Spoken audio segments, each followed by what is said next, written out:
നമ്മുടെ ഭാഗ്യക്കേടുകൾക്കും കുറവുകൾക്കും ഒക്കെ നമ്മൾ മറ്റുള്ളവരെ ബ്ലെയിം ചെയ്യാറുണ്ടോ? എപ്പോഴെങ്കിലും ഈ പ്രശ്നങ്ങളുടെയൊക്കെ ഉത്തരവാദിത്തം നമ്മൾ ഏറ്റെടുക്കാറുണ്ടോ?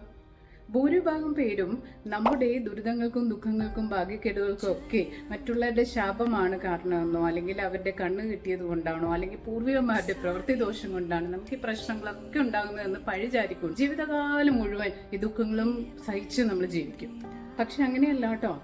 It is not that something is wrong with the world, but something is wrong with us. Your sorrow is caused by yourself. Your sorrow is your own making, and you are your own liberators.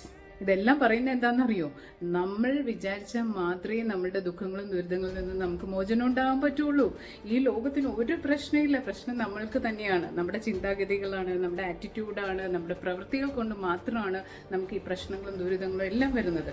നമ്മുടെ കുറവുകളുടെയൊക്കെ ഉത്തരവാദിത്വം നമുക്കങ്ങ് ഏറ്റെടുക്കാന്നേ. എന്നിട്ട് നമ്മുടെ വീക്ക്നെസ്സിനെ നമ്മൾ വിശകലനം ചെയ്ത് അത് നമ്മുടെ സ്ട്രെങ്ത് ആക്കി എടുക്കണം. അത് നമ്മൾ കറക്റ്റ് ചെയ്യണം. നമ്മുടെ മിസ്റ്റേക്സ് നമ്മൾ കറക്റ്റ് ചെയ്യണം. നമുക്ക് ആക്സെപ്റ്റ് ചെയ്യാൻ പറ്റണം. അങ്ങനെയെങ്കിൽ നമ്മൾക്ക് ഈ പ്രശ്നങ്ങളിൽ നിന്നൊക്കെ മോചനം കിട്ടും. എങ്ങനെ? അപ്പോൾ മറ്റുള്ളവരെ ബ്ലെയിം ചെയ്യാതെ സ്വയം കറക്റ്റ് ചെയ്യുന്നതല്ലേ നല്ലത്. അപ്പോൾ ഇതൊന്ന് നമുക്ക് ഫോളോ ചെയ്താലോ ജീവിതത്തിലേക്ക്?